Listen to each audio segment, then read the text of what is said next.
Hi friends, welcome to my channel. ಬನ್ನಿ, ಇವತ್ತು ಒಡಿಸ್ಸಾದಲ್ಲಿ ನಮ್ಕಿ ಅಂತ ಮಾಡ್ತಾರೆ. ಈ ಸ್ನ್ಯಾಕ್ಸ್ಗೆ ಚೆನ್ನಾಗಿರುತ್ತೆ. ಹೆಂಗಿರು ಸಮ್ಮರ್ ಹಾಲಿಡೇಸ್ ಬಂದಿದ್ದಲ್ಲ, ಇದು ಮಾಡ್ಬೋದು. ಇದಕ್ಕೆ ಬೇಕಾಗಿರೋ ಐಟಮ್ ಏನಪ್ಪ ಅಂತಂದರೆ ಮೈದಾ, ಖಾಲಿ ಜೀರಾ ಅಂತಾರೆ, ಕಲೋಂಜಿ ಅಂತ ಖಾಲಿ ಜೀರಾ ಅದು ಹಾಕಬೇಕು, ಮತ್ತು ರುಚಿಗೆ ತಕ್ಕಷ್ಟು ಉಪ್ಪು ಹಾಕ್ಬೇಕು. ಇದಕ್ಕೆ ಉಪ್ಪು ಹಾಕ್ಬಿಟ್ಟು ನಾನು 1 kg ಮೈದಾ ತಗೊಂಡಿದ್ದೀನಿ. ಮಕ್ಳು ಇವಾಗ ಹೆಂಗಿರು ಸ್ನ್ಯಾಕ್ಸ್ ಬೇಕು ಅಂತಲ್ಲ, ಬೇಸಿಗೆ ಟೈಮ್ ಸ್ಟಾರ್ಟ್ ಆಗಿದೆ, ಮನೆಗೆ ಮಾಡ್ಬೋದು. ತುಂಬ ಟೇಸ್ಟಿಯಾಗಿರುತ್ತೆ, ಚೆನ್ನಾಗಿ ಕೂಡ ಇರುತ್ತೆ. ಒಡಿಸ್ಸಾದಲ್ಲಿ ಇದು ನಮ್ಕಿ ಅಂತ ಅಂತಾರೆ. ಇದಕ್ಕೆ ನೋಡಿ, ಇವಾಗ ಉಪ್ಪು ಹಾಕಿ ಕಾಲ ಜೀರಾ ಹಾಕಿದ್ದೀವಿ. ಹಾಕಿ ಈ ಎಣ್ಣೆ ಹಾಕ್ಕೊಂಡು, ಎಣ್ಣೆ ಸ್ವಲ್ಪ ಜಾಸ್ತಿ ಹಾಕಬೇಕು ನಾವು. ಇದಕ್ಕೆ ಎಣ್ಣೆ ಹಾಕೊಂಡು ಏನಪ್ಪ, ಹಿಟ್ಟಲ್ಲಿ ಚೆನ್ನಾಗಿ ನೀವು ಮಿಕ್ಸ್ ಮಾಡಬೇಕು. ಎಣ್ಣೆ ಮಿಕ್ಸ್ ಮಾಡಿ ಹಿಟ್ಟೆಲ್ಲ ಕಲಸಿದ್ರೆ ಹಿಂಗೆ ಮುಷ್ಟಿ ಹಿಡಿದ್ರೆ ಅದು ಮುಷ್ಟಿ ಕಟ್ಟಬೇಕು ನಮ್ಗೆ. ಹಿಟ್ಟು ಗಂಟೇನು ಇಲ್ದಂಗೆ ಪೂರ್ತಿ ಆಯಿಲ್ನ ಹಿಟ್ಟೊಳಗೆ ಮಿಕ್ಸಪ್ ಮಾಡ್ಬೇಕು ನಾವು. ಇದನ್ನು ಚೆನ್ನಾಗಿ ಮಿಕ್ಸ್ ಮಾಡಿ ನೋಡಿ. ಇವರು ದೀದಿ ಮಾಡ್ತಿರೋದು, ನನಗೆ ಮಾಡಿಕೊಡ್ತಾಯಿದ್ದಾರೆ. ನಾನು ಫಸ್ಟ್ ಟೈಮ್ ಮಾಡ್ತಿರೋದು. ಹಂಗಾಗಿ ಆ ದೀದಿ ಬಂದು ನನಗೆ ಯಾವ ರೀತಿ ಮಾಡೋದು ಅಂತ ಹೇಳ್ಕೊಡ್ತಾರೆ. ಆ ಥರ ಈ ಹಿಟ್ಟನ್ನ ಚೆನ್ನಾಗಿ ನಾದಬೇಕು ಎಣ್ಣೆ ಒಳಗೆ. ಎಲ್ಲ ಮಿಕ್ಸ್ ಆಗುತ್ತೆ ಅವಾಗ ನಾವು ಹಾಕಿರೋದೇನು ಉಪ್ಪಾಗಲಿ, ಕಾಲ ಜೀರ ಆಗಲಿ, ಎಣ್ಣೆ ಮತ್ತು ಮೈದಾ ಹಿಟ್ಟು ಪೂರ್ತಿ ಮಿಕ್ಸ್ ಮಾಡಿ ನೋಡಿ. 2 ಕೈಯಲ್ಲಿ ಹಾಕಿ ನೀಟಾಗಿ ಮಿಕ್ಸ್ ಮಾಡಬೇಕು. ಮಿಕ್ಸ್ ಮಾಡಿ ಇದಕ್ಕೆ ನಾನು ಸ್ವಲ್ಪ ಬಿಸಿ ನೀರನ್ನ ಕಾಸಿದ್ದೀನಿ. ಬಿಸಿ ನೀರು ಹಾಕ್ಬಿಟ್ಟು ಎಷ್ಟು ಬೇಕೋ ಅಷ್ಟು ನೋಡಿ ಸ್ವಲ್ಪ ಹಿಟ್ಟಿಗೆ ನೀರು ಹಾಕ್ಕೊಂಡು ನಾವು ನಾದ್ಕೋಬೇಕಾಗತ್ತೆ.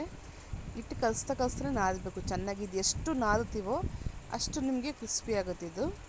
ಹಾಗಾಗಿ ಭಾರಿ ನಾದಬೇಕು ಇದನ್ನು ನೋಡಿ. ಈಗ ಯಾವ ರೀತಿ ತೋರಿಸ್ತಿದಾರಲ್ಲ, ಈ ರೀತಿ ನಾದಬೇಕು ನೀವು. ಸ್ವಲ್ಪ ನೀರು ಹಾಕೊಳ್ಳಿ, ಜಾಸ್ತಿ ಹಾಕೋದ ಅವಶ್ಯಕತೆ ಇಲ್ಲ, ಮತ್ತು ನೀರು ಹಾಕ್ಬಿಡುತ್ತೆ. ಸ್ವಲ್ಪ ಹಾಕೊಂಡು ಚೆನ್ನಾಗಿ ನೀವು ಅದನ್ನು ಕಲಿಸ್ಕೋಬೇಕು. ಹಿಂಗೆ ಕಲಿಸ್ತಾ ನೋಡಿ. ಈಗ ನಾನು ಅದಕ್ಕೆ ಆ ವಿಡಿಯೋನ ನಾನು ಕಲಿಸೋದು ತೋರಿಸ್ತದೆ ನಿಮಗೆ. ಇದು ಫಸ್ಟ್ ಮೇನ್ ಪಾಯಿಂಟ್ ಏನಪ್ಪ ಅಂತಂದರೆ, ಕಲಿಸೋದೇನಿದೆಯಲ್ಲ, ನಾದೋದು ಇದೇ ಇದರಲ್ಲೂ ಪ್ಲಸ್ ಪಾಯಿಂಟು. ಎಷ್ಟು ನಾವು ಇಟ್ಟು ನಾದುತ್ತೀವೋ ನಮಗೆ ಈ ನಮ್ಕಿ ಅನ್ನೋದು ಅಷ್ಟು ಟೇಸ್ಟಿಯಾಗಿ ಬರುತ್ತೆ. ಸ್ವಲ್ಪ ಹಾಕೊಂಡು ನಾನು ಇಲ್ಲಿ 1 kg ಮೈದಾ ಹಿಟ್ಟು ತಗೊಂಡಿದ್ದೀನಿ ನೋಡಿ. ಈ ಥರ ಸ್ವಲ್ಪ ತೋಬಿಸಿ ನೀರು ಹಾಕ್ಕೊಂಡು ನಾವು ನಾದಬೇಕಾಗುತ್ತೆ ಹಿಟ್ಟು ನಾದಿಸಿ. ಇದನ್ನು ಸ್ವಲ್ಪ ಟೈಟ್ ಇರೋಂಗೆ, ಜಾಸ್ತಿ ಟೈಟು ಅಲ್ಲ, ಜಾಸ್ತಿ ಮೆದುವು ಅಲ್ಲ, ಆ ಥರ ಹಿಟ್ಟು ಅದಕ್ಕೆ ಕಲಿಸ್ಕೊಂಡು ನಾದ್ಬಿಟ್ಟು ಇಡಬೇಕಾಗುತ್ತೆ ನೋಡಿ. ನಾನು ನಾದೋದೇ ಜಾಸ್ತಿ, ಯಾಕೆಂದರೆ ಇದು ಎಷ್ಟು ನೀವು ಹಿಟ್ಟು ನಾದುತ್ತೀರೋ ಅಷ್ಟು ಚೆನ್ನಾಗಿ ಬರುತ್ತೆ. ಕೈ ಸ್ವಲ್ಪ ನೋವು ಬರುತ್ತೆ. ನಾನು ಸ್ವಲ್ಪ ನಾದಿದ್ದೀನಿ, ಬಟ್ ಶಕ್ತಿ ಬಿಟ್ಟು ನಾದಬೇಕಾಗುತ್ತೆ ಹಿಟ್ಟನ್ನು. ಎಷ್ಟು ನಾದ್ತೀರೋ ಅಷ್ಟು ಚೆನ್ನಾಗಾಗುತ್ತೆ. ನಾನು ಪದೇ ಇದನ್ನು ಯಾಕೆ ಹೇಳ್ತಿದ್ದೀನಿ ಅಂದರೆ, ಅದನ್ನು ನೀವು ಸ್ಕಿಪ್ ಮಾಡಿದ್ರೆ ಅಂದರೆ ಇದು ಕ್ರಿಸ್ಪೀಸ್ ಬರೋಲ್ಲ. ಹಂಗಾಗಿ ನಾನು ಅದನ್ನು ಪದೇ ಹೇಳ್ತಾಯಿದ್ದೀನಿ ಅಷ್ಟೇ ನೋಡಿ. ಅದು ಇಟ್ಕೊಂಡು ಬಾಣಲೆಯಲ್ಲಿ ಹಾಕಿ ಅವ್ರು 2 ಕೈಲಿ ಇಟ್ಕೊಂಡು ನಾದ್ತಾಯಿದ್ದಾರೆ. ನೀರು ನೋಡ್ಕೊಂಡು ಸ್ವಲ್ಪನೇ ಹಾಕ್ಕೊಳ್ಳಿ. ನೀರು ಜಾಸ್ತಿ ಹಾಕೋ ಅವಶ್ಯಕತೆ ಇರಲ್ಲ ಅವಾಗ. ನಾವು ನೋಡ್ಕೋಬೇಕಾದ ಹೆಂಗೆ ನಿಮಗೆ ಹೇಳ್ತಿದ್ದೀನಲ್ಲ, ಹಿಟ್ಟು ಜಾಸ್ತಿ ಟೈಟು ಇರಬಾರ್ದು, ಹಂಗಂತ ಜಾಸ್ತಿ ಸ್ಮೂತು ಇರಬಾರ್ದು. ಚಪಾತಿ ಹಿಟ್ಟು ಅದಕ್ಕೆ ಬಂದರೆ ಸಾಕಾಗುತ್ತೆ. ಆಯಿಲೆಲ್ಲ ಫಸ್ಟೇ ಹಾಕಿರ್ತೀವಿ.